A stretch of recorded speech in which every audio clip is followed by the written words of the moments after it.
to the Triple B podcast.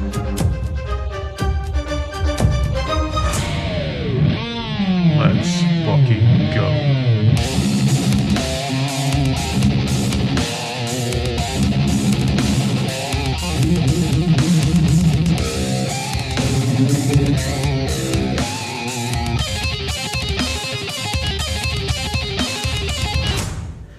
Welcome back to another episode of the Triple B podcast, Bourbon's, Belts, and Blockbusters. Episode 3. How we feeling, Ryan? Feeling good, man. Excited to be back. Back in my place today. Yeah. Did it up a little bit better than the first episode. Dude, loving this setup. Took it a little more. Posters. This setup is perfect. I went all out on it this time. Yeah, I was like, I can't just after your place last time. I was like, I gotta step up my game. I was like, we got the movies in the background, we got the wrestling belt. I was like, I gotta step it up. So I was like, the workbench just ain't gonna cut it anymore. So yeah, got some of my favorites here. Got some wrestling. Respect for Bray Wyatt, the Fiend up there. We got Marvel. Got the Marvel in the middle, centerpiece, as it should be, the Infinity Saga, something that had never been done before. Yeah. My favorite horror movie franchise of all time back here, Halloween. Harry Potter, my favorite, one of just my favorite franchises in general. And then, I thought Bourbon Street was, I think that's fitting. yeah. I got the Joker down here to my right. My favorite comic book character in general in history. So, a lot of favorites here. Oh, good lord. Forgot that was there for a second. Got Michelangelo, the Ninja Turtle there. Just kind of out of view, but he is there. Yeah. My favorite Ninja Turtle. I'm a Raphael fan. Oh, there we go. Yeah, met him when I was a wee little lad at Great America, I think is the theme park that is called, but I digress. Great setup, man. I freaking love it. I'm stoked. Excited to be back for another episode, so Me too. let's get into it, right? Let's do this, yeah. Bourbon of the week. We got to start it off the same way we always do. And I'm very excited about this. Oh, if I can get this drawer open. Oh, almost lost the full drawer there. So, this is Blade and Bow. Ooh, Have you had this? I have not. And I didn't even realize this when I first bought it. There's a legit bronze key off on the side, and I was like, "What is that about?" I was like, "Does it have like a lock you have to open?" That I don't think that's the case, but it does say on the back here. It says the 5 keys of Blade and Bow once hung on the front door of the iconic Stitzel-Weller distillery. These heavy brass keys represented the 5 steps of crafting bourbon and symbolized the art of making the world's finest whiskeys. Dang, I thought that was cool, a little keepsake. I like it. Episode 3. So, we're, if I can figure out how to do this, we're gonna, I'm assuming is that not how it goes? Once I figure out how to be smarter than the bottle, we, Kobe. While he gets that open, we do got a chance to shout out our socials. We got our Instagram at TripBPod. We got our YouTube channel at Triple B Pod. Where you can find our podcast on Spotify and Apple Podcasts now. We're looking into other socials, but not at this time. So please give us a follow. Give us some comments on what you think of the episode so far. But yeah, let's dig into this. Let's do this. I'm very excited for it. The bottle looks good. The key, that's just a cool feature. Before we take a step, we got to give this a shout out. I don't know if you can see it on camera. Absolutely. But Haley, my girlfriend, she got us Triple B whiskey or bourbon glasses. So we're using these for the first time. Super excited. They turned out great. We will get a picture of these with whiskey and I'm to post on our socials as well. Perfect. So, hell yeah. Hell yeah. To episode 3. Episode 3. Let's do this.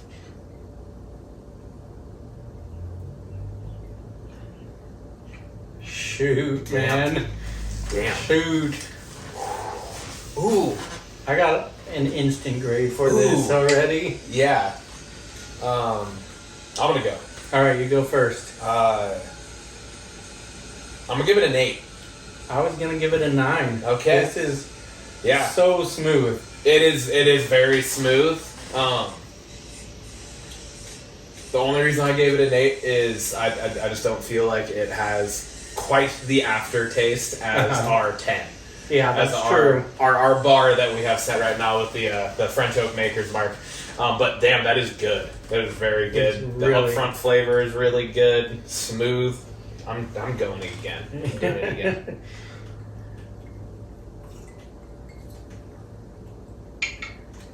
Oh yeah, that's gonna get dangerous later on. Yeah, that's good. That's good stuff, man. Oh my goodness gracious. So, you don't know this story actually. I don't, but I'm very excited for the story. But so funny story. Right after the day after we recorded our second episode, a few weeks ago, we only had one episode on the air, and a guy at work comes up to me and it's like, "Hey man, I hear you got a podcast, and I would love to be a guest on it." And he's a super wrestling fan. He knows the history of wrestling like to a T. So he's super excited about the podcast, but literally word of mouth wasn't really out about the podcast yet. I was like, "How did you hear about this?" Yeah, and that's crazy. didn't get an answer, but he heard about the podcast. So we got one random fan out there, and other than our friends and family. So that's nice awesome. to hear. Yeah, that's cool. But I thought you would appreciate that story. Yeah, that's awesome. That's always cool to have something that we've been thrown together for piecing it together for 3 episodes now, and I think we're kind of getting into it and hitting a little bit of a groove. I think we have a good thing going, and that's awesome to hear that somebody that had no idea about it now knows about it. That's pretty cool. It's just one, but that's all it takes to start getting the word out. So the word goes around. But yeah, no, I was just like, damn, that's a cool feeling. Just that was awesome. Some random person going, "Hey, I hear you got a podcast." Like, that's so sweet. cool. That is so sweet. It's funny because, and we'll talk about what we went and saw later, but we went and saw a movie last weekend, and there was just like the feeling of, we were joking obviously, but it was also like kind of serious because it was like we showed up and you're like, first thing you say to me is, "Well, you ready to go to work?" It's like, we're gonna go to a theater to work because this is like, it's not, obviously we're not getting paid for this. This isn't our job, but it's fun. It's a hobby. We're excited about it, and I think we're putting a lot of energy into it, and absolutely we are. Yeah. But it's fun, and I want to make sure we're talking about the right things and everything. So yeah, no, I had a blast. So yeah, same. I also have a funny fan story. All right. One of my buddies at work, he says all the time that he'll like at work, he has 2 young kids that like put the kids down or whatever. Wife's a nurse, so like she'll work nights and stuff sometimes. Like he'll put the kids down and then he'll, sometimes like fall asleep with headphones in, watching videos on his phone or something like that. And he was like listening or watching a podcast or something on Spotify, and he fell asleep the other night, and he just like randomly woke up at like 2:30, 3 o'clock in the morning to our podcast playing in his ear. And he like woke up and was like, "Ryan? What? Why is Ryan talking? What is going on?" And he was just so confused, and I was like, "That is absolutely awesome." That is so I cool. knew you would appreciate that because it was just funny. Like just a quick little tidbit on the side there of your fan story. Cool that we both had fan stories. Yeah. That's a thing now, Tim. We have fan stories. Which I'm all for. That's awesome. I love it. Super cool. Speaking of fans, I think both of us are fans of Eminem, right? We sure are fans of Eminem. And I don't know if anyone else has heard or known, but Eminem is going to be releasing a new album this summer. Sometime in July, I believe it is. I think they said, or they leaked July 5th, so day Awesome. after 4th of July. I thought it was going to be later than that, so that just made me even more excited. But The Death of Slim Shady Yeah. And just released his newest single, Houdini, first single off of that album.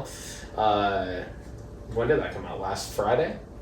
Believe last I Friday. think last Friday. Listened to it like Holy Jesus. Like I've owned it for years. It's the only thing that's pretty much played off my phone for the last week and a half or whenever it was when it came out. So yeah, what do you think of the song? I think it's amazing, honestly. I think it's I love everything Eminem does. Like even most of his music that he's like gotten shit on for not being very good or whatever. Like yeah. One of I'm just gonna pull a line from one of his songs off of Music to Be Murdered By, and it was Premonition. Oh, And yeah. one of his lines in that song is, "If I'm half as good as I ever was, I'm still twice as good as you'll ever be." And it's like, that's so fucking true, because he's just so goddamn good. It's insane. Like, doesn't matter how he's almost 50 or he is 50 now or whatever, like, doesn't matter. Yeah. He's still the dude. He's still the GOAT. Like, he's the best. Yeah. And so this song, I think it was awesome. I think it was insanely smart for him to do a callback to Without Me on Curtain Call. Yeah. Right? And Or no, not Eminem Curtain Show. Call. Eminem Show, yeah. But yeah, it's such a like mix. We brought Nathan up every episode, so I'm gonna do it again. Me and Nathan were talking about it. He said it's like a perfect combination of Without Me and Tone Deaf. Oh, for sure. And I was like, yeah, that's like almost can't unhear that like cohesiveness of those two songs in that song. It's so good, and just so many. You talk. It's so good. No, it brings me back to the Eminem Show like instantly, and I remember being in California on vacation and having just extra allowance money and going down to Target to buy that CD, and was worried that they wouldn't sell it to me because I wasn't 17 yet and it had explicit lyrics. But I instantly just brought up old Eminem songs, so I went back and listened to everything up to current to date. I've been doing the same thing too. Just because he's that good and he just gets you listening. It so is, man. And it's to throw just a random kind of connection with it in. The last time he put out an album, the not the B side, but the just the Music to Be Murdered By, the side A. Mhm. When he first dropped that was right at the beginning of COVID, or like right in the middle kind of like when COVID was happening. Yeah. And it was like when we were still on lockdown and like everything, and I was running a lot, and like it was that and Blink-182's California album were the two albums that I was running to. And I like just started running again. Yeah. And like that's the only song that I've had, that song, Houdini, and Music to Be Murdered By. That's the only playlist I've been playing when I'm running. And I don't know what it is about Eminem putting new music out. It makes me want to go run. Yeah. But thank you, thank you, Em, because it's gonna help me work on my cardio. So I appreciate that for sure. No kidding. But yeah, man. All right. Well, damn. Moving On to the belts. Well, we got to get to the cheers and Gotta moving on get to our cheers. next segment. We're gonna get a refills quicker than last week. Nothing wrong with that. Yep. So moving on to our belts segment now, talking about some wrestling. Some wrestling. So just kind of want to recap what has been happening in the past 2 weeks since our last episode. We're post King and Queen of the Ring, going full force towards Clash at the Castle in Glasgow, Scotland. That's the next PLE show, and it's actually this Sunday, so looking forward to watching that. Crazy how quick it feels like we just had Backlash. Yeah. And now it's like we already got the next one. Yeah. So, but I'm excited because the last like time it was in Scotland, it was a really good show, and the crowd was on fire. I don't think they're going to beat France, but but hard to do. But they probably are going to be the closest. I would imagine, especially with a lot of their homegrown talent, if you will. Drew McIntyre, Piper Niven, Alba Fire, and Isla Dawn are from there. So they got a lot of Scottish people representing at this show. Storylines going to hold up to the demographic. We got a lot of storylines going on, but the first one I wanted to bring up was the new Bloodline. What are your thoughts on the new Bloodline and Paul Heyman? Scared for once. Scared Heyman. And not of people trying to attack him. He's scared of his own faction. Yeah, of his own guys attacking other people. Yeah. I love it. Honestly, I think it's perfect because the original group of the original Bloodline, could they have kept that going? Yeah, probably. Mm-hmm. But I feel like this is such a good way to give Roman time off. Yeah. Much needed time off. Yeah. Get the belt onto somebody else, which they did. Yeah. And now push 3 future absolute stars of the company. Absolutely. But Solo's still rising, and now Tama Tonga and Tonga Loa, both they're on a meteoric rise right now because of just the storyline and being under Paul Heyman, like we talked about on the last episode.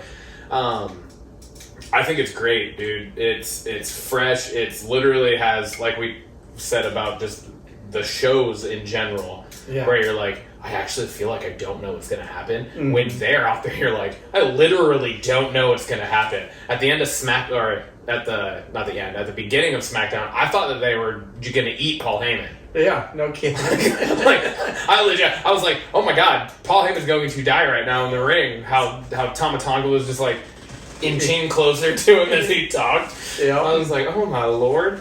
But no, dude, I think it's awesome. I'm stoked because I have now so many different ways they can go. That was one of the things. I have some notes and stuff that I just wanted to throw down with storylines and thoughts. KO versus Bloodline was the first thing I wrote down. Yeah, because now that the Roman Reigns portion of the Bloodline is kind of at least on hiatus right now. Yeah. Because I got thoughts on that. Yeah. Too. Okay. Yeah.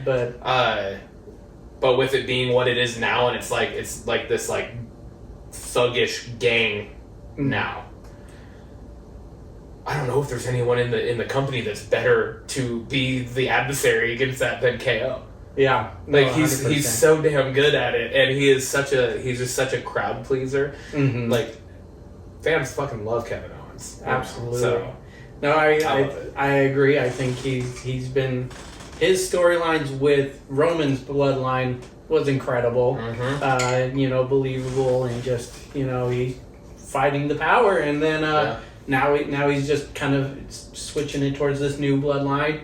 But to your point, I think there's so much where they can go with this new bloodline, and I think eventually it's going to lead to the new bloodline. That's what I'm calling it for now, versus Roman's bloodline, and we're going to see Usos and Roman reunite and go against this new bloodline. So that's what I never see. Thought about that, but that is because I've thought multiple times now. I'm like, how the fuck are they going to play this when Roman does come back? Because I don't anticipate Roman being gone for a year. Yeah. He's going to be gone for a couple months. I don't see that idea happening right off the bat. Yeah. I think Roman comes back and there's going to be a shift of power, attention, and then it's going to lead to an actual bloodline civil war, Ooh, I like that. Yeah. And that's good. That's good stuff. Yeah.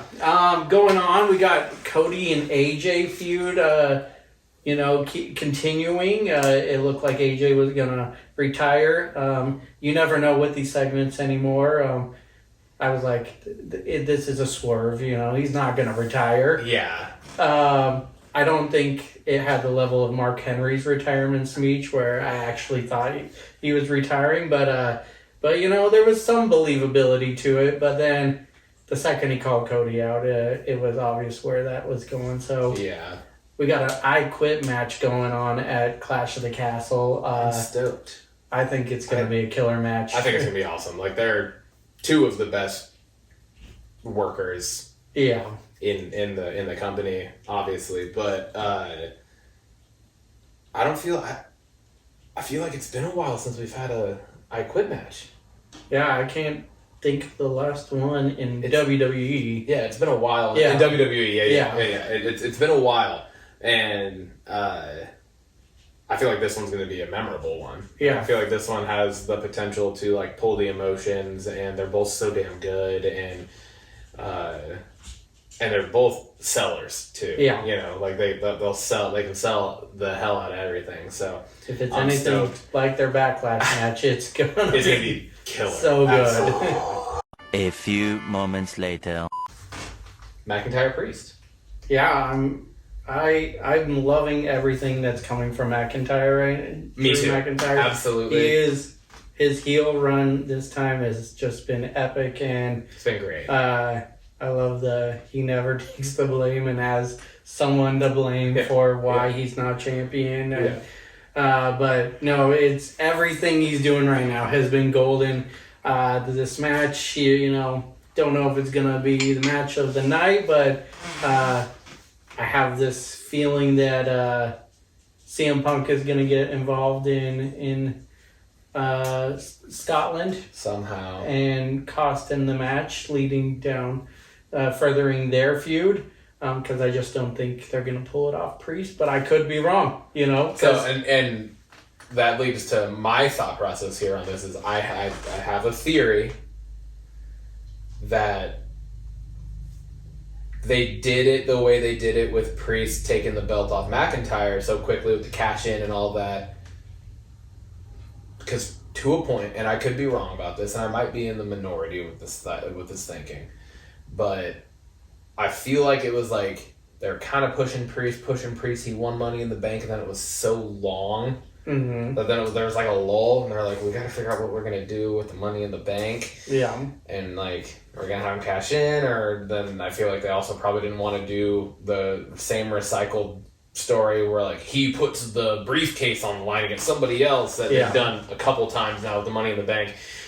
And so I'm wondering if they were like, this is a way to get the Money in the Bank briefcase now out of the way, give Priest his short run, and then have McIntyre actually win it in Scotland.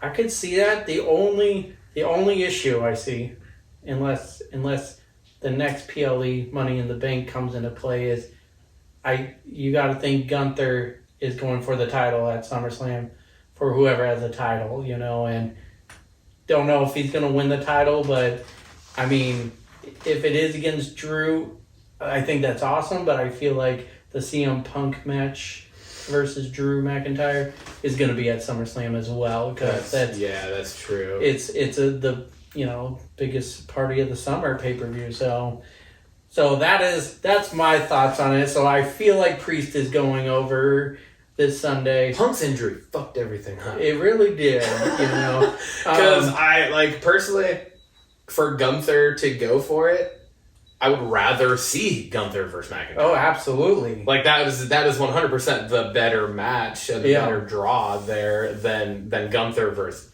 Priest. But that's where I think Money in the Bank will come into play, and we'll get. I think that's where how Priest will lose it is somebody on Raw is going to win the briefcase and cash in quickly afterwards and take that title off of him, and that will be who Gunther faces at. Okay. Could be wrong. What do we know? We're not the writers. Off the top of your head, what's the spacing between Money in the Bank and SummerSlam? Because those are the two that are back to back. Yeah. Right? So it's I believe it's Money in the Bank in July, and then SummerSlam in August. So okay, so it'll be like a 4-week run for if say somebody does win and catches in shortly after, like the next Raw. Yeah. I mean, and you don't really necessarily. Gunther doesn't need a storyline because he's he's got a locked-in match. Yeah, so, that's true. Yeah, so you it's don't a need built like a necessarily. story. You don't need a long built Yeah, you story. don't need a long build. It's just you need 3 live shows to run that adequately. Exactly. So okay. That's my thoughts on the Priest McIntyre. I think it's been building pretty well. McIntyre is just getting shot after shot, but it's entertaining. Yeah, I agree. Speaking of Priest, we move down to Judgment Day. There is so much going on. This is like one of my favorite storylines going on right now. Yeah. Is Liv Morgan. Yeah. And her interaction with Dom, and I absolutely love this entire thing that they're building here. Yeah. Because I don't know when Rhea's coming back, but there's gonna be some shit. And Liv's gonna hold the belt until then. Absolutely. Like at this point, the way they're building this, like they have to. So yeah. I don't know how long of a run that's gonna be, obviously. I don't know if I'm very interested to see what the hell's gonna play out with this. Is Dom gonna turn? Is Dom gonna go? I feel like he is. I feel like he is too. He's done such a good job of playing it off though, like not looking at her in the ring when she has him like cornered. Yeah. And then homie of the week. Oh, absolute homie of the week, Finn fucking Balor, dude. Yeah. Like 2 times in the same episode he comes out and swerves Liv off of Dom. Everyone deserves a friend like Finn Balor. Yeah. Straight up. I gotta give Judgment Day its due props, because the group has been entertaining. They have, absolutely. Ever since they got rid of Edge ever since it became Priest, Baylor, Rhea, and then add Dom later on. It's been so entertaining, and for how long it's been going, yes, you would think you would get sick of it. And even JD, yeah, even like the announcers are making fun of him though. Yeah, but he is entertaining. Yeah, that's the thing. Like he is entertaining. Yeah, and now Carlito's in the group. You just add another. Yeah, like that's just it's like what's going on? Another goofy dude in the group. So, oh my god! And speaking of goofy dudes in the group, fucking R-Truth thinking he is in the group. Truth is a treasure. He is amazing. He is. Did you get a chance to watch Raw last night? I didn't. I haven't watched Raw from last night yet. No, I didn't. I apologize. So Miz is looking for Truth all night, and he's worried because every time Truth is gone, they're getting into title matches because Truth is offering them, basically. So he finally ends up finding him. He comes out of this room. He's like, I just got done, talking to a fortune teller, and they said, we're defending our tag titles against the APA. No. Miz is like, we can't be facing the APA. They're retired. And come to find out, it's Scarlett is the fortune teller, and she told him that they're facing AOP, Authors of Pain. So just the humor from him has been awesome. I'm glad they brought him back, and he's been nothing but gold. How it is a testament to everybody else that works with him, how they don't break. And that they have sometimes. There have been a few times where some of them have broke, but they do a really damn good job. I'm just busting up every time I see him. R-Truth, he is a sitcom character. For sure. He is a sitcom character on live wrestling television, and it's fucking hilarious. He's so good. And then, dude, he's still so good in the ring, too. Yeah, that's the still thing. going. He's still so good. And he's no young guy. No, not at all. He's got to be close to 50. I think he is 50, pushing 50. Yeah, pushing, so. If not, could be over. I don't even know, but he is, it's so impressive that he is still so good in the ring, and he has been able, especially with the amount of times that he's kind of come and gone. Yeah. Right? Because he's had multiple separate runs with the company. Yeah. This one probably being close to his longest now. Yeah, I would say. He's been pretty solid and consistent now for a long while now. Absolutely. And it's because of what he's able to do, and it's the funniness that he brings out, the comic relief, if you will, and it's actually helping Miz be a babyface, because Miz has never really been a babyface.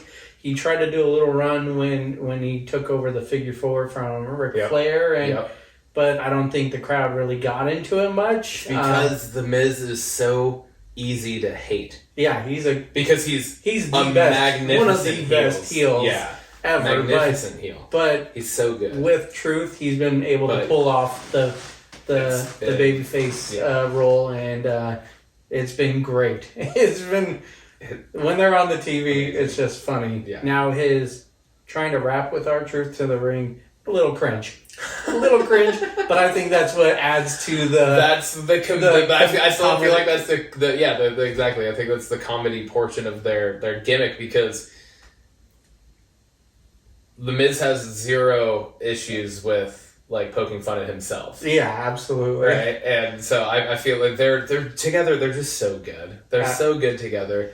I'm so happy they brought them back together. Yeah. For this second run that they're on right now, which is just awesome. It's great. Yeah, it's been really great. I got written down here. I think 3 things we didn't talk about yet. So relatively quick. LA Knight, Logan Paul. That's getting added to the show, right? Because it's not currently listed, but I think I'm based off SmackDown on Friday. Yeah, it's got to be there. I don't know if there's any way it won't be. Yeah, I think just because like the way they're going back and forth at each other, like it's and I'm wondering if that's like if Logan's going to drop the title to LA Knight. I think that would be good. Yeah, I mean, I love Logan as the champ, but LA Knight needs gold. He needs gold around his waist. He's got a lot of momentum. And this could also potentially put Logan Paul in a realistic main event picture also. Yeah. Potentially. Because it's like, it's just not...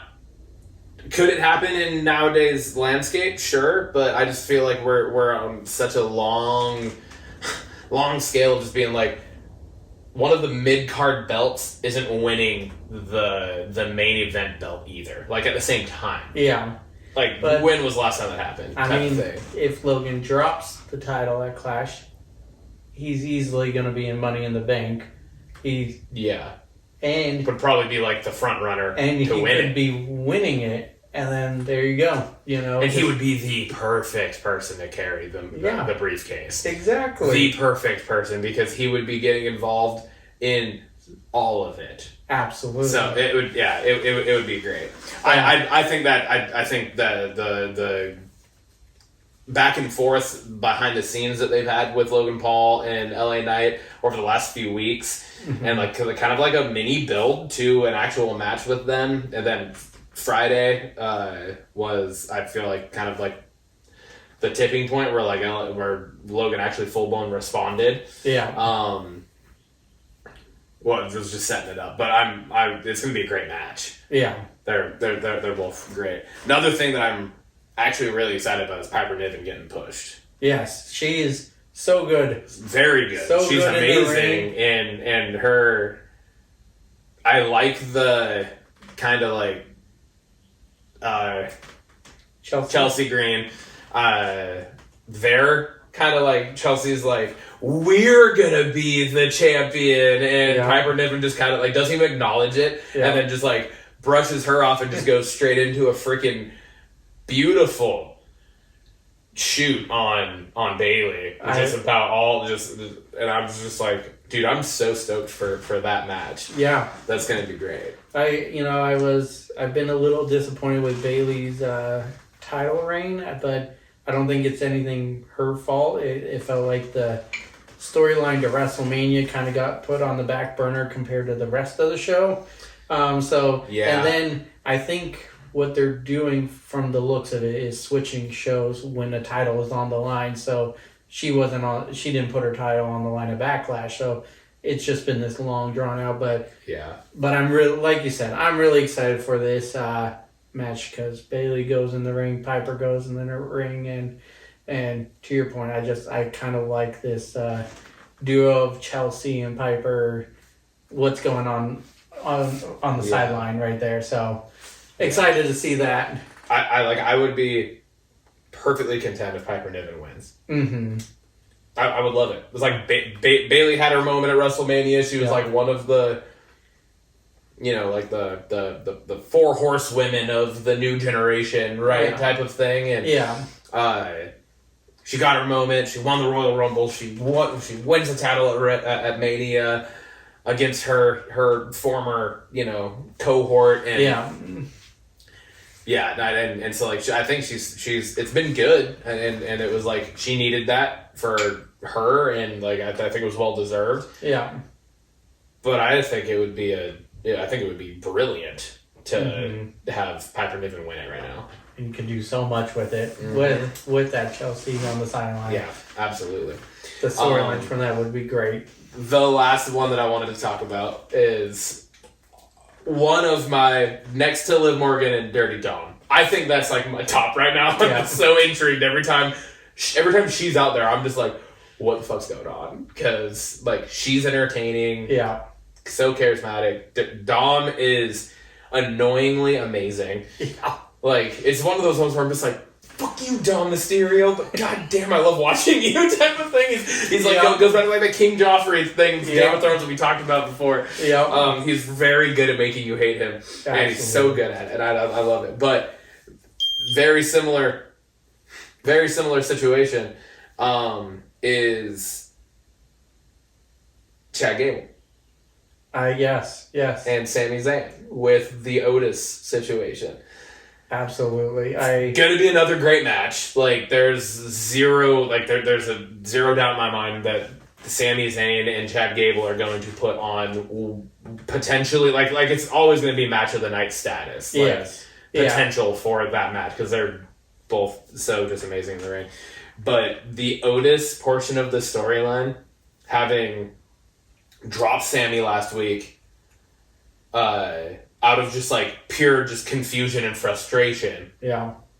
Right. And you missed it last night, but he dropped Sammy again. Oh, okay. But also almost went after Chad Gable as well. Okay. So there's a lot going Such a good this. storyline. And I know on the last episode I said the match didn't need the Otis and Gable part in the triple threat match. Oh, it does. But it did. And I apologize because it's added more to it, and I'm so invested in this storyline. Yeah, I know. I'm very excited because it's like even though Sammy keeps taking the brunt of it, I think it's gonna prevail. Yeah, you know what I mean. Like it's gonna end up being like Chad Gable's gonna take that fucking power slam. Or does Otis go full heel with Chad, and I wouldn't see that coming. Did you see my face? I went like full cartoon mode for a second. Jaw dropped, lip out. Like that has not registered in my cranium. To your point, for this whole time I'm like, oh well, obviously he's gonna eventually turn on Gable, and the good guys are gonna win. But we're in a new era now, and so I could easily see it going the other way, and Otis going full heel. I do think to a point, I think the other two. I don't think they're going heel. I think they'll be out of Tozawa and I feel like we always forget her name. Damn it! We said we weren't going to do that this time, but I cannot remember her name. Is that Candice LeRae again? No, that's not. No. Maxine. Yeah. Okay. Hey, we remembered it. Took us a minute, but we got it. Yeah. I don't feel like they would go heel. No. However, I could also. This might not be good, but I could also do without them in the storyline.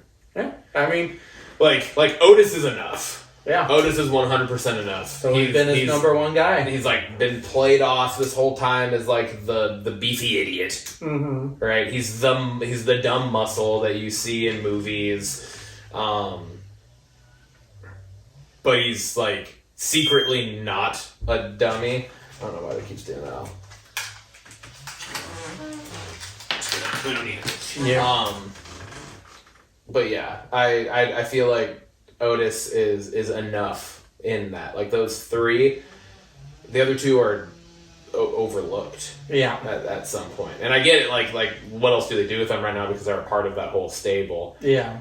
So it'd be kind of weird if they did just drop it, but I could easily see it be almost like Max. Like he asked Maxine to do something, she walks away from Gable. He asked Tozawa to do something for him. Tozawa walks away, and then Otis becomes full-fledged heel and stays by Gable's side. and then I could just see like Tozawa running back out to try to help Sami Zayn or something like that. Yeah. You know, like I don't know. It's a lot of very interesting storylines going on right now, Yeah. and it goes back to what we were talking about in the last couple episodes, where it's just like everything feels fresh, it feels new, and it's just a super exciting time in WWE right now. Yeah. Which kind of brings us, probably won't be as much necessarily to talk about, but over to AEW. Yeah, just Couple things I mean, you want to point on. there's a lot of things going on, but I think the biggest things right now is we got Washington-owned Swerve Strickland as champion right now from Tacoma, Washington. But he's going up against Will Ospreay at Forbidden Door, Which is going to be a fucking in a match. couple weeks here, and I don't see Ospreay losing. I don't know who would interfere in the match. Well, and he just debuted in AEW not too long ago, right? Yeah. I mean, he's been shown on the show. He's come over, but he's officially he was like signed. He was like the free agent, Yes, right? yeah. And At the beginning of the year, signed with AEW. And they've just been building with him. Yeah, he's and everything I've seen has just been like Will Ospreay's the dude. He's the international champion, so he would be the first person to hold the AEW championship and international championship. But I don't know where that's going, but I don't see him losing. And I'm very curious. Swerve's had a good run too. Yeah, I mean, but he's only been champ for I think 2 months now, so it would be a short reign for him as well. So, Well, has it? Oh, I thought he had it for longer than that. So That's not bad. it could be. It's interesting to say the least. But then we also got, Bryan Danielson. He's on his final year. He announced that he's going to be in the Owen Hart tournament, and I for sure see him winning and going on to All In Wembley to main event for the championship. So him versus Ospreay again would be incredible. That would be had me on the edge of my seat watching through it, so I could easily see that happening again. But he's been very unselfish, like just storyline wise. He's losing left and right, but that's kind of building towards this. Like he wanted to go out with a bang, and so I definitely I'm emotionally invested in this, in wherever it's going. On that. Otherwise, we got the Elite versus Tony Khan power struggle going on right now. Okay. I didn't think about it until today, but I'm like, how do the EVPs have more power than the president of AEW, Tony Khan? They injured him, so he was off air for a while, so I could see that, but now he's back. But they're still calling shots, so it's a little weird to me. But I also like it because they haven't really done this authority scenario in AEW, and that's been really fun to watch. Yeah, it's it is interesting, just because, like you said, it's like it's a power struggle, but it shouldn't be a power struggle. But I feel like they're playing it well. Yeah. Like they're doing a pretty good job with it, and it's almost like a less of a power struggle and almost more of a bully trip. Yeah. Right. Like they're it's the cool kids beating up the nerd. Yeah. Oh, you know what I mean? Yeah, right? Like that's more of, I feel like that's more of what it kind of is, and so it's an intriguing storyline for sure. So very curious to see where that goes.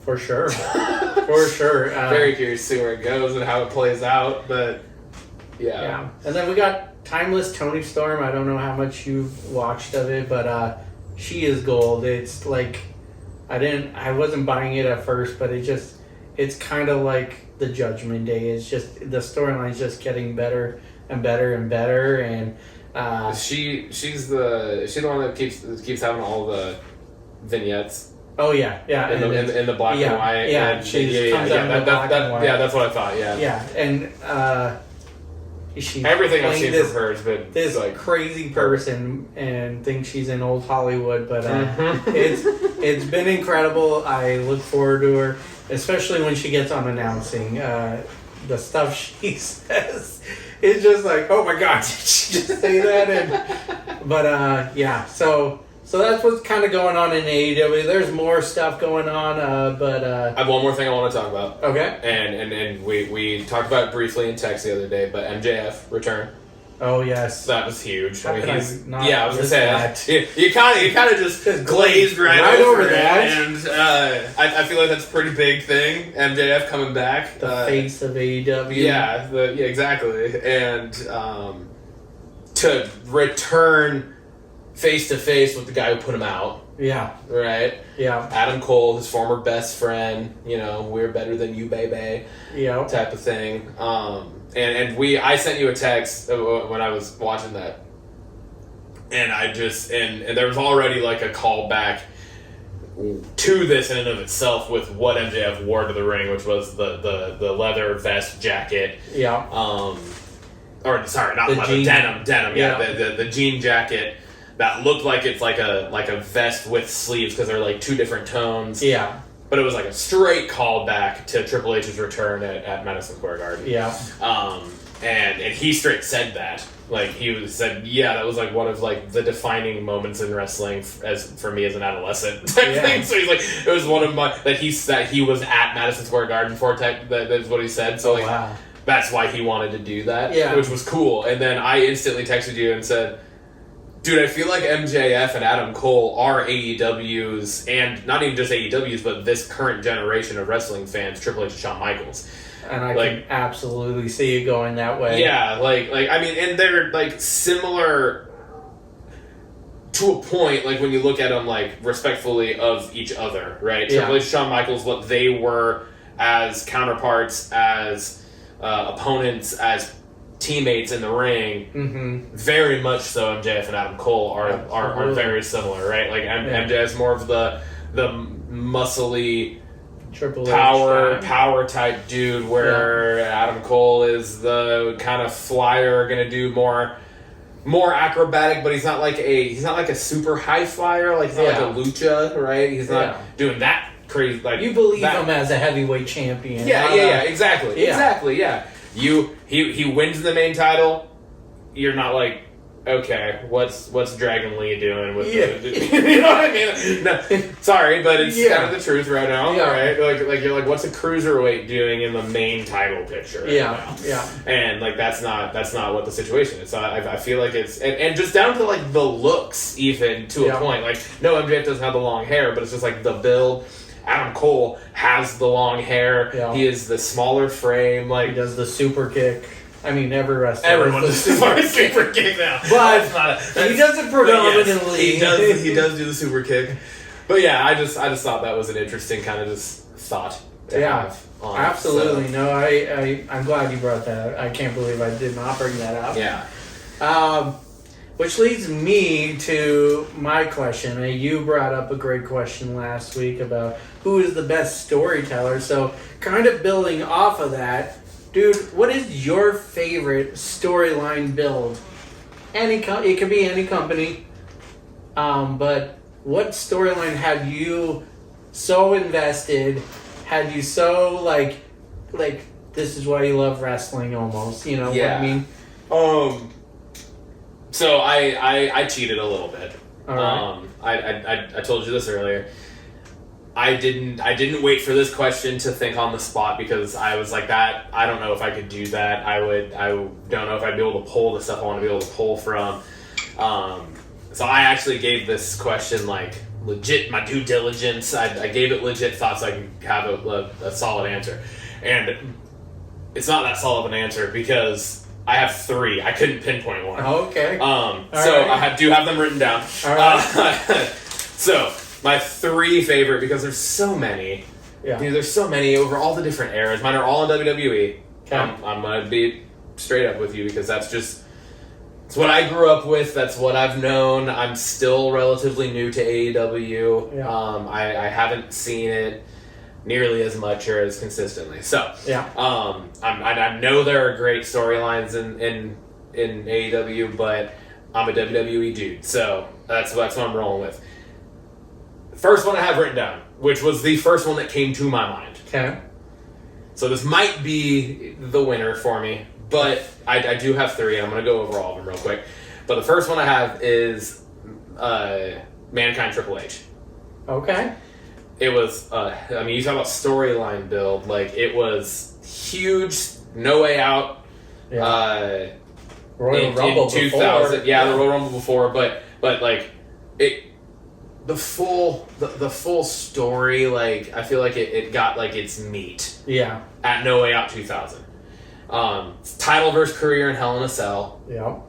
Right? The month-long build to it. The whole point of that match was was trying to preserve his body, but he wanted to go out on a high. Yeah. And so it was like the perfect, like, you have the heel in Triple H, you have the babyface in Mick Foley. Babyface loses to get retired while, like, still going out on top, while still maintaining the heel of Triple H. Yeah. In which, like, really, like, their whole feud, like, set the tone for 2 different things. It set the tone for Triple H's, like he's legit. He is a legit heel. Yeah. He is one of the best ever. Do it as a heel. Yeah. And then it also set the tone with, like, Mick Foley putting himself in, like, I am a main event picture dude. I agree. You know, like it was, because was he in main event picture stuff before that? Yeah. Absolutely, but I still don't think he was ever looked at as, like, he could actually hold his own. Yeah. Like, even the fucking getting the Taker and Mankind, right? Yeah. Like, getting tossed off the fucking top of the cell still wasn't enough for some people to buy into Mick Foley. Mm-hmm. And that one was a big one for me, because I'm like, it's just so good. Yeah. The whole build to that. Orton versus Undertaker. Okay, yeah. This was a long one. It was a year. It was almost a year-long feud. Yeah. WrestleMania 21 started, right? Legend Killer versus the Legend. Yeah. Type thing. Streak versus Orton. Orton said he was gonna put the 1 in 12-1 because that's what it was gonna be if he won, right? Yeah. Because Taker was 12-0 at that point at WrestleMania. Obviously, Taker wins the Mania match. Then you go to SummerSlam of 2005, and that's when Bob Orton interfered dressed as the fan. Yeah. And caused Orton to win. SmackDown rematch. That was when they wheeled the casket down and Taker opens it to put Orton in. Yeah. And there's a mannequin of a very well done mannequin of the Undertaker, where it was like, is that what the fuck's going on right now? Especially in 2005, right? Yeah. Like, it was like, what the hell? That's the Undertaker laying in that casket.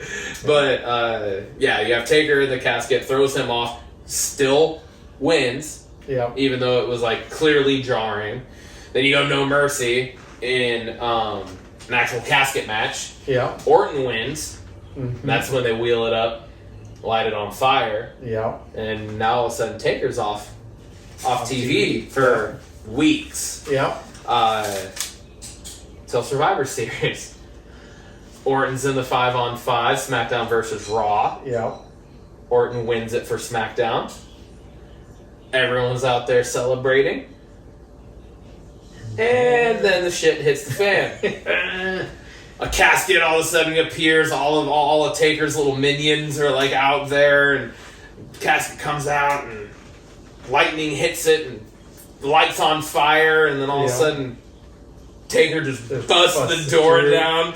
What an Such an moment. epic fucking moment. And then, not only that, is that already epic enough, but then he proceeds to absolutely fuck up the entire SmackDown roster. Yeah. Just fucking destroys them. Orton slips out, gets away. But Taker fucking laid out every goddamn person on the SmackDown roster almost. So true. It was fucking awesome. That ends up bringing us to Armageddon of 05. Yeah. Hell in a Cell match, again. Both of my 2 out of 3 so far have ended in Hell in a Cell matches. Maybe I have a thing for Hell in a Cell matches. I don't know. I even threw out the Taker and Mankind Hell in a Cell match. But Hell in a Cell, Taker beats Orton in a Hell in a Cell, which was also a fucking great match. Had multiple different moments of turns, points where it was like, oh shit, is Orton going to win this feud type of thing.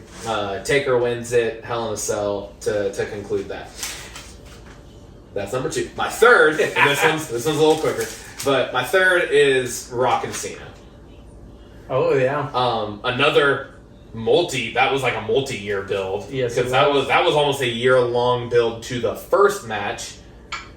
I think even before, if you just take out of context Rock being in WWE at all, it was Cena trash talking Rock every chance he got. True, you know? True. So it was a long build just to that first one. Yeah. And then there was a short, or not short, I guess, but there was a lull. Yeah.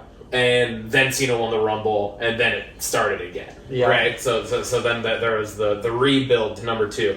And I think this one comes into my mind because it was probably I would argue that it was probably the best mic work in a story build ever. Mm-hmm. Just their constant they're 2 of the best to ever work a microphone. Yeah. And just their ability to be able to just like call shit out. I mean, Cena's quick thinking and just on the fly thinking of calling The Rock's promo on his wrist out, which was a fucking ballsy move to do, because like that's the type of shit that you don't do. Yeah. Right? But he said, fuck it, I'm going for it, and he did it, and it was a moment that stuck. And Fruity Pebbles is like Cena literally got a fucking brand, like a merch brand contract because of the shit The Rock said. Absolutely. Like, yeah, Fruity Pebble bitch, or whatever the fuck it was after he said it. So it was like, I think you could almost look at that as, I mean, I don't think it had that same intensity, but it was almost another passing. If you go back to WrestleMania 18, Hulk Hogan versus The Rock, that was like a passing of the torch almost. And then you go Rock to Cena. I mean, Cena had already been established. But I had written down here, I had face of then versus face of now. Yeah. Which is what the Rock Hogan was, right? Yeah. It was the face of then versus face of now. Yeah. And then that was the same thing, was the second one. It was like that same feel. Yeah. Rock won number 1, obviously. Cena won number 2. Never ended up really with a rematch, other than I guess if you want to count the Rock Bottom Cena took this year at WrestleMania. But it was just fun to see. Fun to see them in that capacity. It was fun to see. Yeah. All right. That's what I got for my storyline builds, dude. I don't have a whole lot else those are the three that came off that I was just like, I can't not talk about these three when you ask that question. Yeah. So. Well, I got one in mind. I mean, I too have a million that come to mind, but the one that I think that stuck out for me is the invasion storyline. It felt like there was actual stakes at place. Granted, we didn't have all the top WCW guys in that storyline, but it still felt big. You saw Shane on Nitro announcing that he purchased it. Yeah. You got Stephanie purchasing ECW. It was.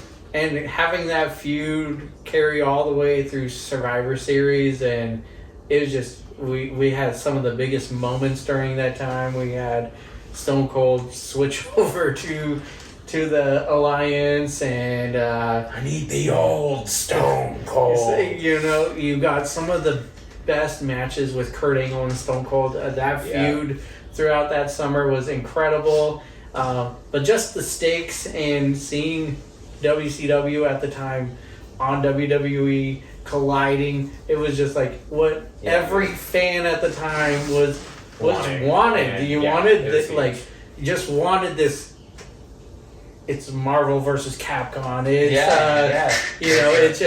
It was huge. I think I ate up every moment of it up until Survivor Series when WWE prevailed, obviously, but a younger me didn't know which way it was going. Yeah. So yeah, that was my storyline. Tickets, please. Tickets. This brings us into Blockbusters. Our Blockbusters segment. Cheers. Cheers. That, my brother. It's getting smoother and smoother as it goes down. I think I say that every week. It might just be the alcohol talking, but I'm here for it. We kind of alluded to this earlier. I did. I said we went and saw a movie this last weekend, and we sure as hell did. But we also didn't just go see a new movie. We also took the time. We did our homework for this episode, and we watched the entire franchise before going to see the new Bad Boys movie. Bad Boys Ride or Die in theaters now. Go see it if you haven't. Yes, it was fucking phenomenal. It was so good. So we did this full transparency. We went and saw the movie together. We didn't talk about it afterwards. We waited until today to talk about it. Yeah, we just said, we got to talk about it on the podcast. Yeah, we went and we literally just left the theater and we barely said anything to each other. We hugged and kissed and got in our cars. We didn't actually kiss. We did hug though. But yeah, so we've been waiting until today to actually be able to break this down and talk about it a little bit and how we actually what our thoughts and feelings were about the new movie. We wanted to break down not do a full blown breakdown of each movie, but just kind of talk about them. I thought it'd be kind of fun if we want to kind of what's your ranking of the four, and I'd do the same thing. Yeah, just talk it out. Yeah, one of the things that I like to start looking up info about the movies as I'm rewatching them, and I didn't realize Bad Boys 1 came out in 95. Yeah, it's a mid-90s movie, and I mean, it feels like it when you're watching it, almost 30 years ago. But holy hell. And then the time in between movies, I mean, obviously the last two are the closest to releasing together, but there was, between Bad Boys 1 and Bad Boys 2, there was 7 years between those two. And then there was 18 years between 2 and For Life. Yeah. And then obviously 4 years between the last two. But that covers a large span, but each movie brings something great to the table. It really does. And it's there's not a lot of there's not much I love more in an action movie than the buddy cop. Lethal Weapon's one of my favorite franchises. I love the Lethal Weapon movies. Bad Boys is amazing. they're just so good, and they set the fucking tone in number 1. For sure. Like, they set the tone with, like, the badass Michael Bay fucking action sequences, which we'll have to talk about Michael Bay here in a second, too, because that was fucking awesome in the new one. Yeah. But, yeah, it was just, they like, really set it up as to, like, because nobody knew. It was like, what is this, right? Yeah. It was the first one. It was brand new. What are these two fucking kind of goofballs when they're together in the middle of firefights? They're just fucking like talking shit to each other and yelling shit, smacking each other. Like, it was just fucking awesome, you know. So the first one was like the tone setter for the franchise. So it kind of give you the idea of like what this is. You want to hear a fun fact about number 1? I do, absolutely. Haley is reading the Will Smith biography right now. Okay. She's a big reader. She's reading the Will Smith autobiography, and the roles were not originally for Martin Lawrence and Will Smith. It was going to be Dana Carvey and John Lovitz. And my mind blew when she told me this. I was like, that wouldn't be Bad Boys. That would have been something completely else. Dana Carvey and John Lovitz. So, apparently, the story goes, Martin Lawrence told Will that we got to take this role, and Michael Bay had to redo the whole movie essentially for them. But yeah, could you imagine Bad Boys with John Lovitz fucking and Dana Carvey, Garth, and I don't even know the name. reaping I all don't the even know the benefits. name of a character John Lovitz has actually played because he's just so off characters. I don't even know if his characters have names half the time. Like, he's just like the creepy dude on the side that's fucking hilarious. But, that is ridiculous. yeah. That's crazy. Well, to I'm me. glad they went the way they did because Yeah. Oh, absolutely. 'Cause I don't think we would have the turned into- franchise we've had. I think that then led to the first one. Obviously it's the way shit works, but it led to number 2. But it offered number 2 the ability to be able to go even more over the top in certain aspects. The comedy, the fucking the goddamn morgue scene in number 2 is one of my favorite scenes in the entire franchise. The Reggie scene. You tell Teresa I'm gonna kill you. He's fucking under the fucking curtain on the gurney with the big titty lady. Yeah, the fucking Reggie scene is To this day, probably one of their top absolutely comedy amazing. golden scenes. The fucking the goddamn the Haitian shootouts. Yeah. The whole thing is just so good. The woo-saw, the fucking this is a nice fish. Big fucking eyes and a nice fucking fish. That whole, just everything about it, man. Captain Howard, he's fucking just money.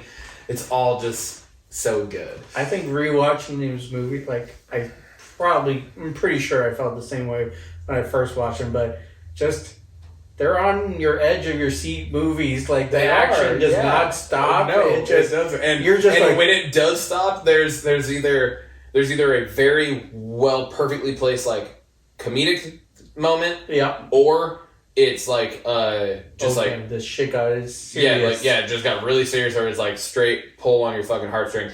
The moment when they're in the office and Marcus's sister gets taken and they all realize that, and it's just like, oh, this shit just got real. And then like Martin Lawrence's character Marcus goes in the other room and he's like, obviously freaking out because the sister's being held hostage at this moment. Yeah. Which is also Will Smith's love interest in the movie.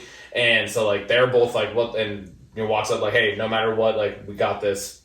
Ride together, we die together, bad boys for life. And then it's like the rest of all of the other fucking just badass motherfuckers that are on their squad just roll in. And they're like, yo, we don't care what we got to do. We're in this with you. Yeah. Like, it's just like, yeah. Like, that's the shit that you're just like, let's get you pumped when you're watching a movie, man. It's so fucking good.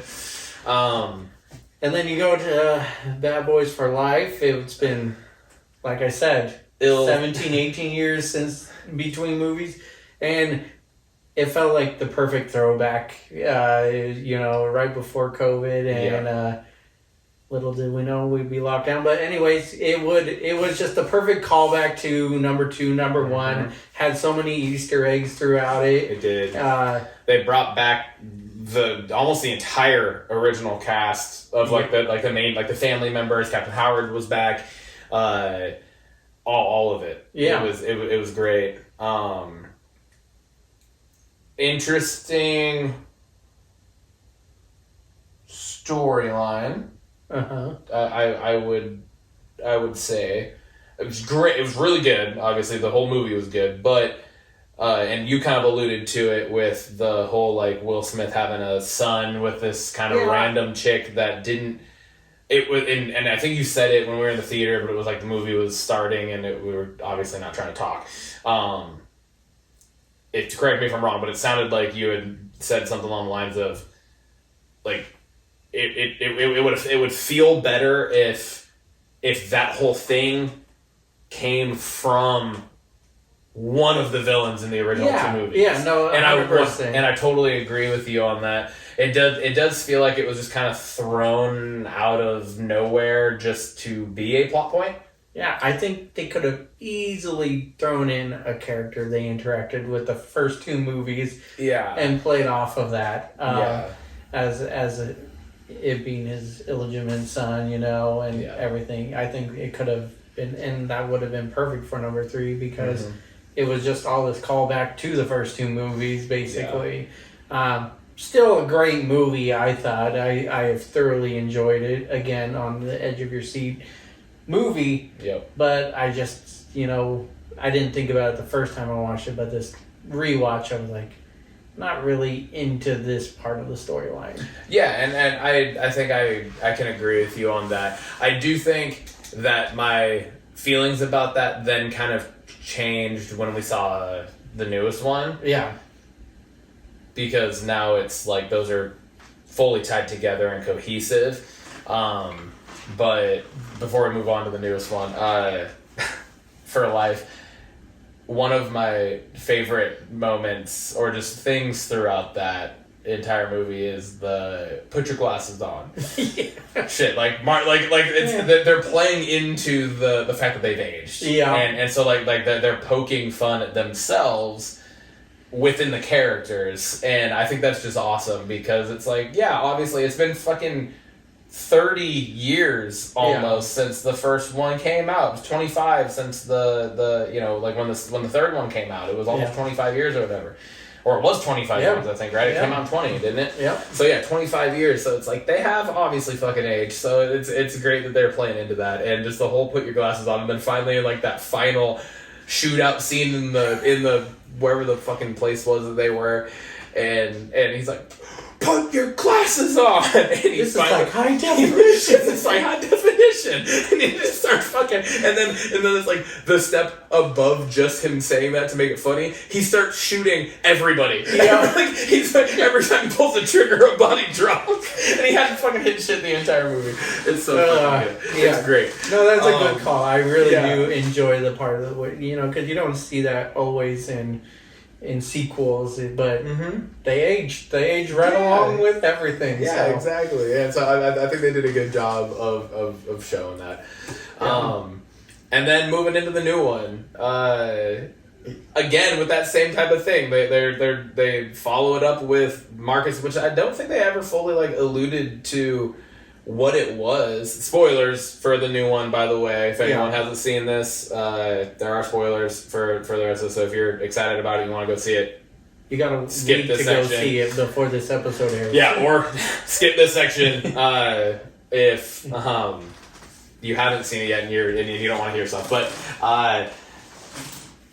starts off with Marcus, like Will Smith's Mike Lowry's wedding, which we at first went, who the fuck's this bitch? Like all of a sudden there's another new person in his life, but then they kind of tied it all together. Yeah, it all made sense in the end. But Martin Lawrence ends up in the hospital, having died on the dance floor essentially, and having to be revived, and all that stuff. And it just kind of continues to allude just to the fact that these guys aren't immortal, right? They're fucking humans. They're aging older. They're aging right along with the fan base, you know. Yeah. So it's like they're getting older, the actual health problems, stuff like that, and then like he's having to be on a diet and all this stuff. The fucking there's always a gas station or a convenience store scene, I feel like, in these movies, and they're fucking amazing. They're fucking, Marcus, are those Skittles on the counter? He's like, you want to deal with him? And he has a gun to my head. You want to deal with him or you want to deal with me? Sir, I gotta go. The fresh hot dog. I put it on yesterday. Are these dogs hot? I'll put them on yesterday. Give me one. So fucking good, man. So good. One of my favorite running jokes throughout the movie was, I didn't want to tell you, but... yeah. Happened 6 times probably. I didn't want to tell you, had but... a lot of... I didn't want to tell you, but stories. He had some out of body existential type experiences throughout the beginning of the movie that then kept popping back up throughout. It was great. They played off that so well, and they tied in the son, you know, the illegitimate son of Mike Lowry, Will Smith's character. And then they made you care about it, I think, in this movie very well for like kind of what we talked about, how it seemed kind of like an odd plot point in the third one. Yeah. Whereas it didn't seem like it really tied in anywhere, and it was just kind of like there to be there. Yeah. They made it tie in really well in the fourth to make you actually like give a shit about it, and I thought that was super important and super cool. I think we both can agree on our favorite scene of that movie, where Reggie goes, oh my fucking ape god, shit. yes, absolutely. Those of you that are trying to keep up with us right now, Reggie is from number 2, is the guy that shows up on the doorstep to take Martin Lawrence's daughter out, and Will Smith and Martin Lawrence just start fucking grilling him. And due to our white skins, we're not gonna quote the movie. No. You can go see it and watch it for yourself, and you'll understand why. But it's fucking hilarious. And one of our favorite, that we just said, one of our favorite scenes of number 2. Yeah. He's back. He again, Reggie's back in number 3 for, you know, a little bit more, but still a brief moment. Yeah. He is in number 4 much more frequently. And plays a pivotal role. Plays a pivotal role at one point.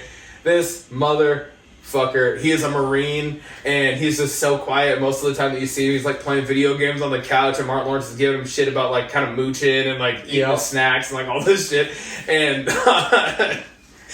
at one point, Martin Lawrence's house gets broken into by some motherfuckers, and his family is at stake. And at this point, Reggie is married to his daughter. They have kids. And Reggie is at the house, and he fucking hides the family in a closet, and he kills 15 probably fucking dudes, just badass shit. And like the rest of the cast of the movie are watching this through like Ring cameras, essentially, right? So like they're just watching it in this whole other place, and they're just like, every time he does something, like, oh, fuck! Who's that? Who is this fucking guy? It's so awesome, because it was like this nerdy, fucking tall-ass nerdy kid showed up to take the daughter out in the second movie that they just grill and they lay into. And then he's just kind of, again, this grown-up, nerdy version. It's the same dude, just grown up, right? Yeah. In the third one, that's kind of has some shit flipped to him a little bit on the side. And then in the fourth one, it was like they fucking let him just cook. And it was the best decision that they could have made, honestly. Because that was, like you said, I think that was like my favorite scene in the movie. And it's not of any fault or lack of anything else in the movie. It is straight up because it was so well done and so well placed, and so just, it was perfect. It had the perfect humor to it, but also you're just like, fuck yeah, that was badass. And but talk about story continuity. I mean, I think Reggie is the most consistent character like that they wrote through the whole 3 movies there. Yeah, for real.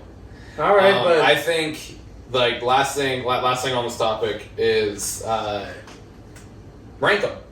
Yeah, Well, first I wanted to ask you, do you think there will be a follow-up to this one, or do you think they close the door?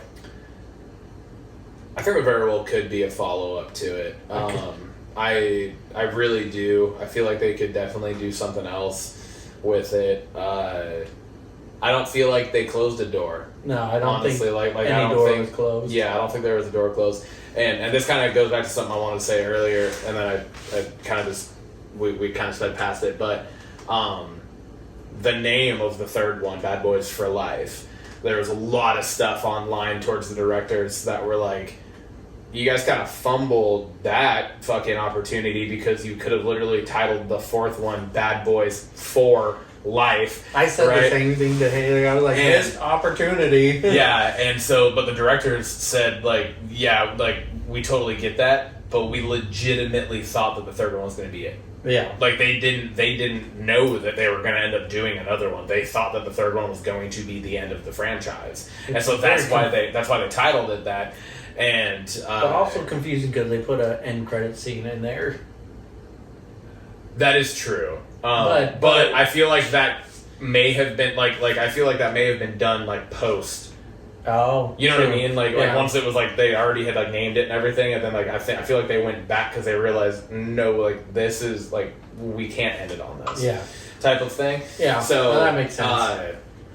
And I feel like they did a really good job in the fourth one then of like not setting themselves up for anything. Like they could be done and they could end it on that, and I don't think anyone would be upset about it. Like I think it was a great movie to end it on, but it would also be like they could totally keep going. Absolutely. So that's my thoughts on that. No, I agree. I think before I cut you off, I think we wanted to rank them, right? Yeah, I think rank them. All right. Just see what I would say for my rankings, yep, if you will, I would go number 1. I would go number 2, number 4, and then number 3. And it's very close between 1 and 2. I had a very tough decision because I felt like number 2 was just grander. It was bigger, but we wouldn't have those characters without number 1. But it could almost be its own movie at the same time. So it was a very close tie between 1 and 2. But I would go 1, 2, 4, 3. I'm a little different here. Okay, here we go.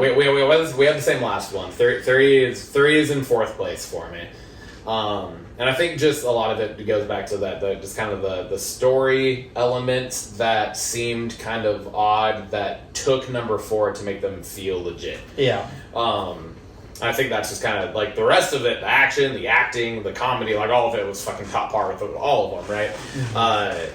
But yeah, I think number 3 would definitely be the last one for me. I'm gonna go 2, 4, 1, 3. Really? Yeah.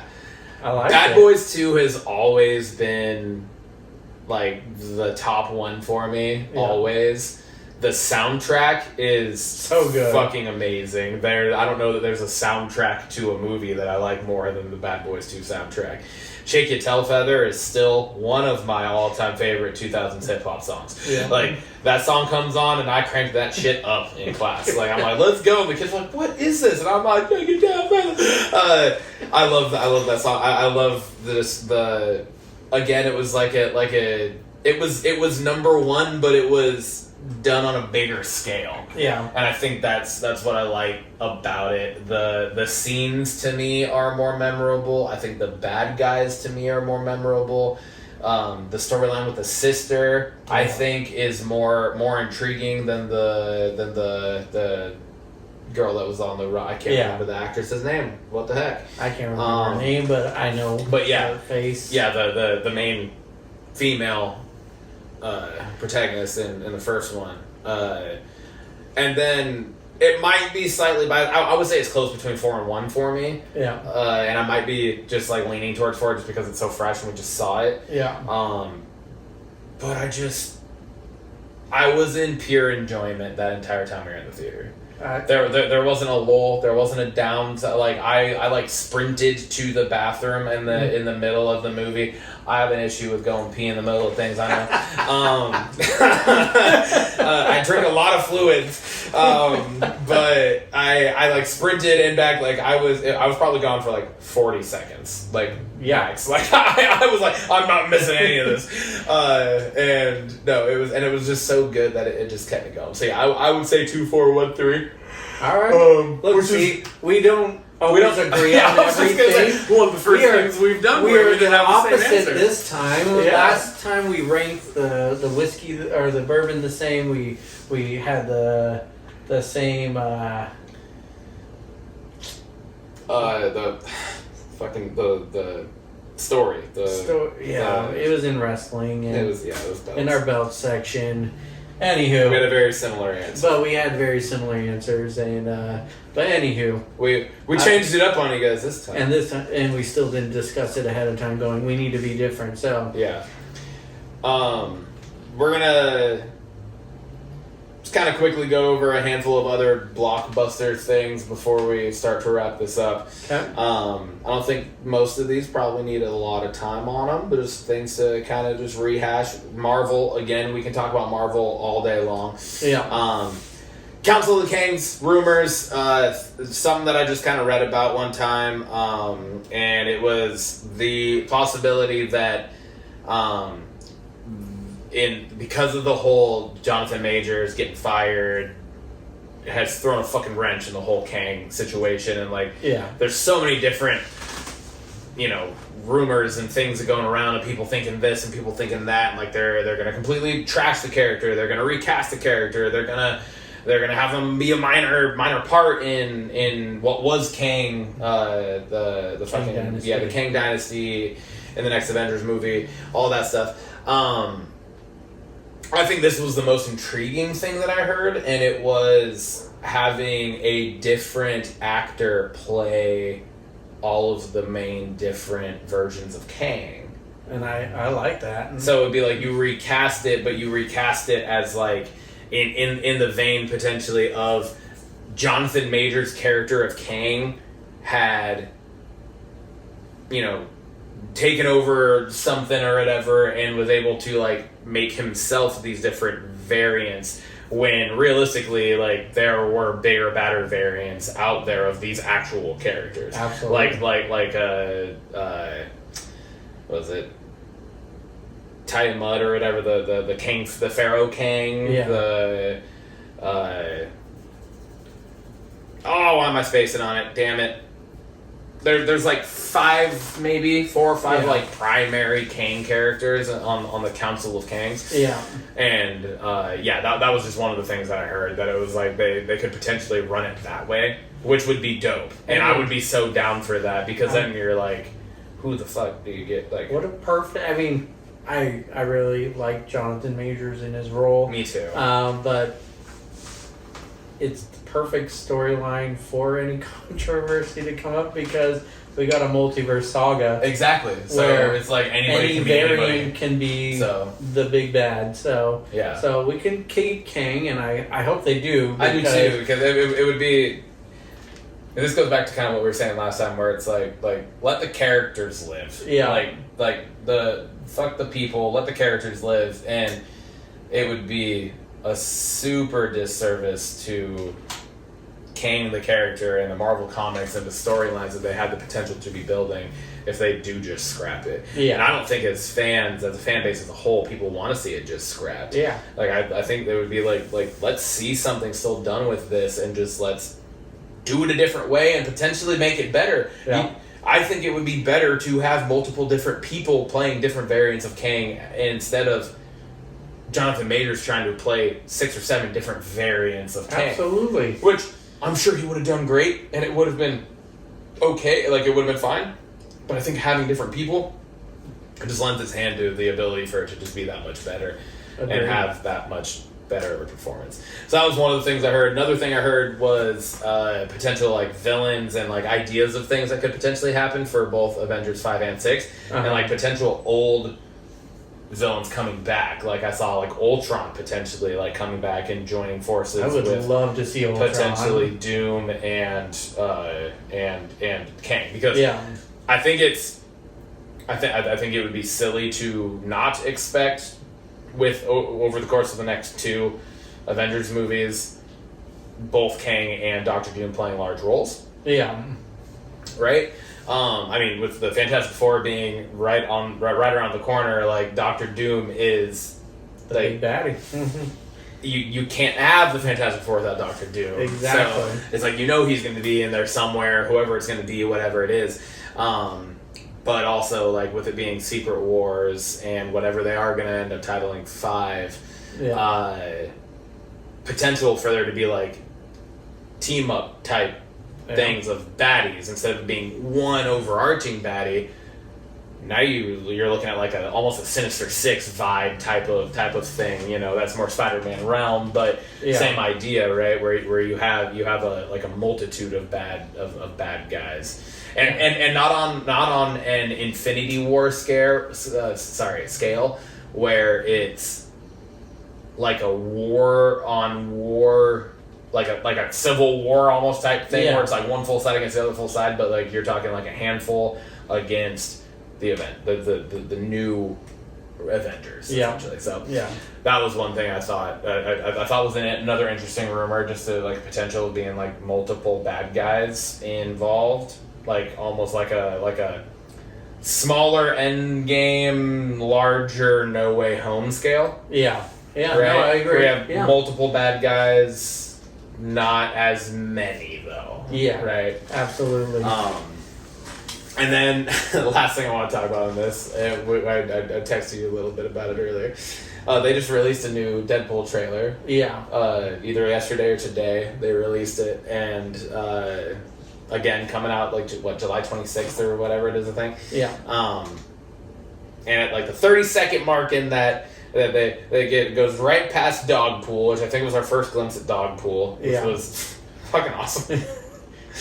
But then you just see the legs of what looks like at first, like if you just take it for what it is, it just like at your first glance, it just looks like Deadpool walking towards you. Yeah. But if you really pay attention to the legs, it's definitely wearing heels. Yeah. It's definitely female legs in a Deadpool costume. Yes. Now, you had your initial like thought back, like, do I think it would be? Do I think it's gonna be Taylor Swift?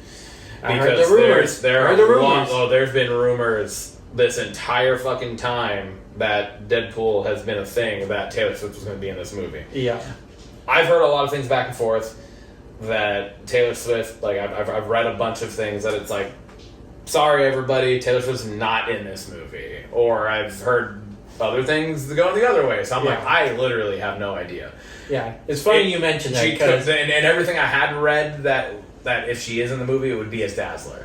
Okay. I'm not as Lady Deadpool. Like that, like the Lady Deadpool in general, I hadn't heard any sort of inklings of until this trailer came out. Really. Yeah. Well, that's weird because you got the rumor mill over there, and I haven't heard a lot of these, but I did hear possibilities of Lady Deadpool being in this movie, which I'm so down for. But this trailer kind of brings it to light. Yeah. But funny, we talked about the Taylor Swift rumor, and then today it's been a lot of she's not going to be in the movie. Yeah. I've seen, but and it could very well be that she is very, very well. Yeah. But obviously, but it's also who did you want to see in that role? Blake Lively. Oh my god! And I don't know if there's a better option than being Blake Lively. When you texted me that, I was Blake Lively, obviously Ryan Reynolds' real life wife. Yeah. Ryan Reynolds being Deadpool, so Blake Lively then playing Lady Deadpool, and then just like the fucking banter back and forth would be so fucking awesome because it's actual husband and wife in real life. I think it would just be perfect. And what a great way to get his wife involved in this comic book movie, since they were in Green Lantern together. That was a fucking bomb. I enjoyed that movie. I'm not saying I didn't. Not saying I didn't enjoy it, but yes, it was a bomb. It was a bomb. It was a bomb. Like critically, financially, like almost across the board, it was a bomb. Ryan Reynolds. yeah. Ryan Reynolds fucking hates it himself. Like, so yeah. But we're not hating on it. No, not at all. But I just think it would be so awesome. So that was, I just wanted to bring that up. Potential Lady Deadpool, not potential Lady Deadpool seems as like clear as day that Lady Deadpool's going to be back. Yes. Next thing I want to talk about is I Know What You Did Last Summer. Announced a fifth movie. This would be the fourth movie. They had a TV show. Yeah. I think that's what I was thinking was. I Know What You Did Last Summer. I Still Know What You Did Last Summer. Yeah. I Will Always Know What You Did Last Summer. And then that was the one show. with. Was that Jack Black? Jack Black was in I Still Know What You Did Last Summer. He was. That was 2. That's right. That's right. 2. That was 2. Number 3 was one that didn't have like a direct to DVD. Yeah, and it didn't have like any of the original cast in it. Yeah. Which brings me to the exciting piece for the new one, which is like you just correct me on, is the 4th. Jennifer Love Hewitt's coming back to the franchise. That's what I've heard. I read that was like confirmed. So I was like, let's fucking go! I was so stoked when I read that. I instantly came and just put this on our little document because like we gotta, even briefly, because I know it's coming up on the end. We gotta talk about this. Absolutely, because I love this franchise. Yeah, this is one of my top like horror. 90s horror. Yeah, right. It was Scream. And I Know What You Did Last Summer, and Candyman, and maybe was the first Jeepers Creepers in the late 90s, maybe, I don't know, but was it early 2000s? Was it early 2000s? Yeah, to your point, it was. But yeah, it was one of the main ones, and it was the spoof. It was the primary focal point of Scary Movie. Oh yeah, right? Because it was Scream, and I Know What You Did Last Summer. Like, those were the 2 primary things that they put together. Yeah. So yeah, no, I'm excited for this. I loved the first one. I loved the second one. I loved them both. Yeah, I loved them both. The third one is what it is. It is what it is. I think this one is going to be like a true third one in a way, in a sense. I think they're trying to go the route of Scream 5, a requel. If you will. I still don't know the definition of that, but it's a requel, and I can't be more excited because, to your point, like, Scream is like my top favorite, and then, I Know What You Did Last Summer, just because they came out right during those times, and I love to get scared, and those were in my youth, and those were what I watched, so really pumped to see this happen. So exciting news on that front. Yes, I agree. Any release date, time frame? I didn't read anything about that. I just read that it was like confirmed that it's happening and that Jennifer Love Hewitt's coming back. I'm ready for it. I didn't read anything about release dates. So I haven't seen anything since, but I'm ready for it. I'm stoked for it regardless. It's gonna be awesome. All right, this is gonna bring us up to the very last thing we're gonna do. Okay. And it's another game for you, Tim. And I know you're excited for it. Tim, he's nervous about the game, and that's okay because we're gonna do it anyway. So this game is a guessing scale. All right, so it's essentially hot or like hot and cold if you think about it that way, right? So it's like 0 is you're cold as shit, you're freezing. 100 is you're on fire, you're so damn hot that you got it right. Okay. I'm gonna have a word in my head, or in this case, because it is a Blockbuster segment, I'm gonna have something related to movies. Okay. In my head. Okay. You are gonna have to. You're just gonna like throw out movie related things to me, and I'm gonna give you a number back on a scale of 1 to 100 as to how close you are, and then you're gonna have to adjust your thinking based on the number I'm giving you. I'm novice. That's totally fine. But I'm ready. Let's go.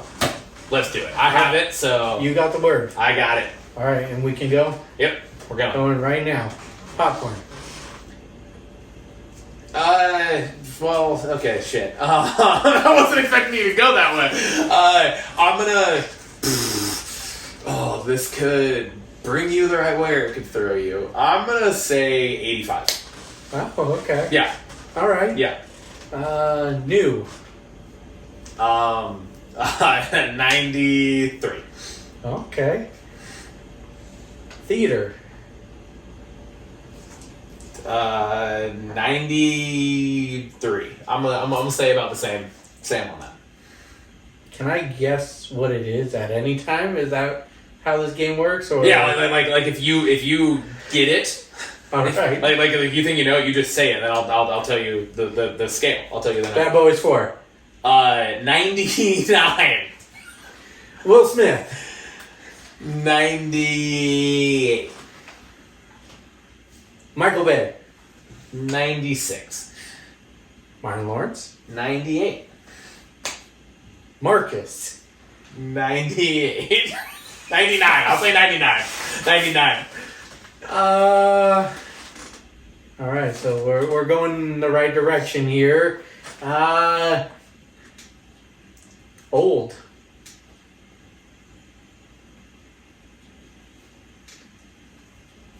Snacks. To old, I'll say like 72. Okay, we're going backwards. Snacks. Okay, snacks. 95. Is this just a word? I mean, Okay, I don't know if you can answer that. Reggie. that's 100. Yeah, it's Reggie. Yes! I got it written down right there, Reggie. Yes! Yeah, it was Reggie.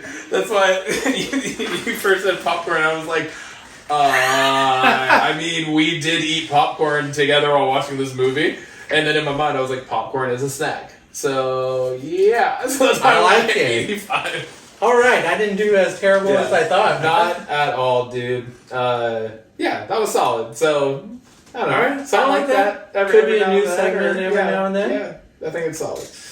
Dude, episode 3. Episode 3. Triple B podcast. Cheers to us. Cheers to us. what we're doing, and cheers to the future. Let's go.